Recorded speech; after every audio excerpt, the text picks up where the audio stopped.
Welcome back, my name is Pinheadius, and today we're gonna cover the science path. Figured I'd take a different editing route this time, bring in an intro that, yes, is a bit choppy. I'll be working on it. And also, just gonna try and show key highlight fights from the path because, well, either they're taking so long because champs like Heimdall here, or they were just downright difficult. Whichever one it is, doesn't matter. I figured I'd try to go down that route to see what it's like. Anyways, here is the science path in 7.1.2. Where basically you go down this path that has this node called Vivified. The defender has 200% additional combat power rate, which means they gain a lot of power easily. Now science attackers land enervated debuffs whenever throwing a special attack. And then if you can manage to maintain a lot of debuffs consistently, no matter what the debuff is, your science champion will have the advantage. As long as you don't rely on said debuffs for damage. Also, try to time your parries well, because if you parry just before that timer expires up there, let's just say Vivified's a weird node. And there's some other nodes, but Vivified is the number one thing that I remember. I could be confusing some information, but you get the gist of the path. Use a science champion who has a lot of debuffs and throws a lot of specials. And of course, Joe Fixit is one of those good ones because his special one bleeds. They last just long enough to survive 2 rotations of Enervate, which is great. Allows him to do these fights, even if they are slow. So of course, you're watching him slowly go through Heimdall here, while he's consistently throwing a lot of heavies, which are very annoying, by the way. Oh, there's also Power Alternator because of Vivified. The opponents aren't, they're power control immune as well, so you can't really use someone like Dr. Doom. Trust me, I tried when I forgot what the node exactly was, and it was painful. I'll give you that much. Because, well, just because the opponent is enervated doesn't mean they're power locked. So, yeah. Using a science champion to run down the opponent while they're them. Also, power control is weird, but basically you have to rely on debuffs for power control. Yeah, because of Power Alternator, if there's a timer, and if it expires, if you have more power than the defender, you lose that power, they gain it.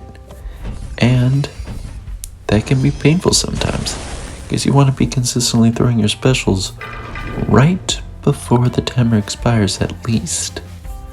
So that way you don't have issues down the line.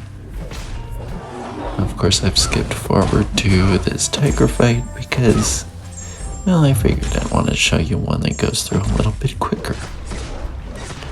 Why is it going through quicker? Well, because look at who I'm using. Yes, he's a 5-star, but notice how he's still melting her despite the fact. Maybe a little slow, but for him, it'll get faster. A whole lot faster. Even if I do mess up on something like that.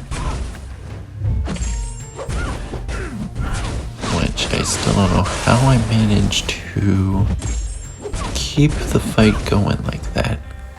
Like, notice how I'm melting her at like 5% health, gaining smolders one at a time, melting her slowly, dodging special ones, throwing special ones, melting her. And of course, you see a lot of Nova Flames and Incinerate debuffs.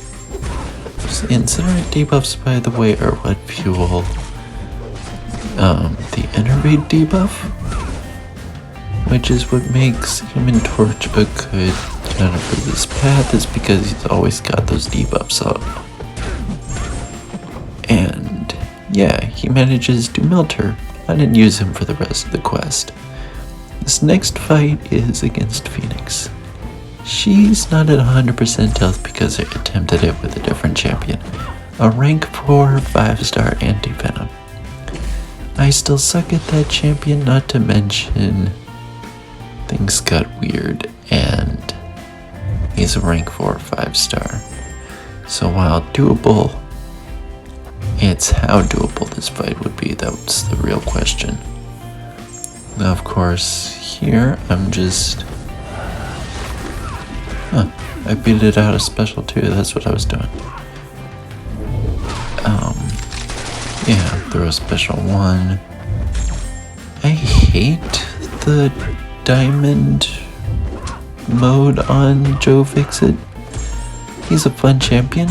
Spades are attack, clubs are combat power rate, and heart is lifesteal healing, which is potent the more powerful his attacks are.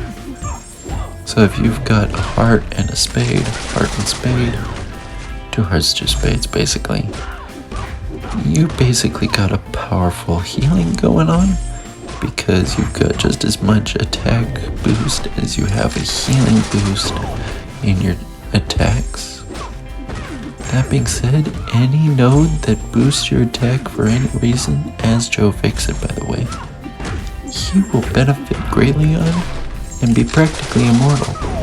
For example, I took on an Act 7 boss once with him at rank 1.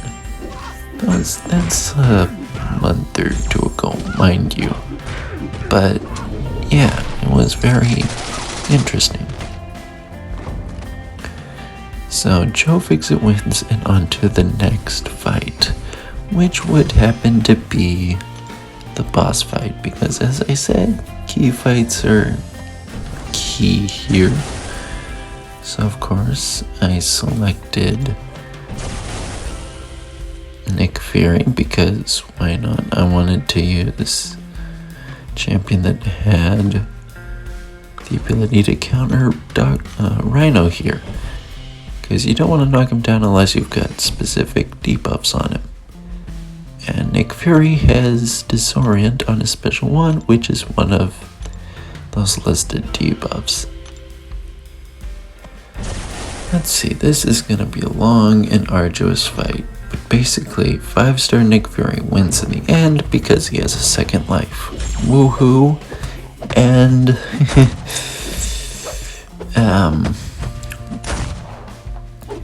Nick Fury, you don't go and try and start everything immediately in Fury's second phase.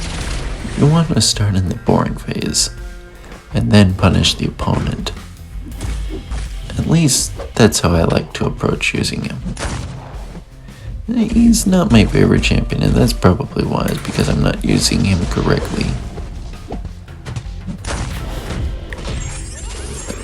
Anyways, yeah, Nick Fury may not be my favorite champion, but let's be honest, a lot of champions are going to be your favorite. Nonetheless, Nick Fury is probably one of the best, if not the best options for this Rhino here. I said that wrong. He is one of the best, if not the best option for Rhino. Anyways, the reason why is because of the node surrounding this Disorient debuff. Everything else is doable. judging by what else I'm looking at, I'd say I've also got Power Shield and Bubble Shield going on. Power Shield obviously boosting your special attack damage, but you cannot land basic hits. And of course, Bubble Shield is... well, Bubble Shield. You lower your block proficiency each blocked hit you take. I like how I just straight up intercepted him with a special one there. That was kind of good. And the reason why I like that right there is because I wouldn't usually get that. I got lucky. Anyways, yeah. My skills in this game aren't that great, but if I can land a pretty good shot at an opponent that looks really skilled, I'd be happy for the rest of the day. And if I got a champion that I wanted, that would also make me happy. Okay, so here I'm in my second phase, and Rhino isn't even halfway done. He's now just at 47% health. I'm down to 7% health in the real Nick phase. This is where I'm starting to sweat bullets, trying to be as careful as I can, more careful than before, where I absolutely start wrecking him for some reason because I managed to receive just the right amount of hits and the right number of special ones after hitting the new phase. Then I can just straight up hitting him unblockable. And there's no stopping me. I'm now down to 5% health, but he's now down to 14% health. He was just at 50% health a few seconds ago. 12%, and it keeps going. And I can't remember if I used a special 3 in this fight. If I did, great. If not, who cares? I'm blowing through the rest of this really fast. I was starting to sweat bullets, taking more blocking hits over time, and he took the burst damage. No special attack. Adios.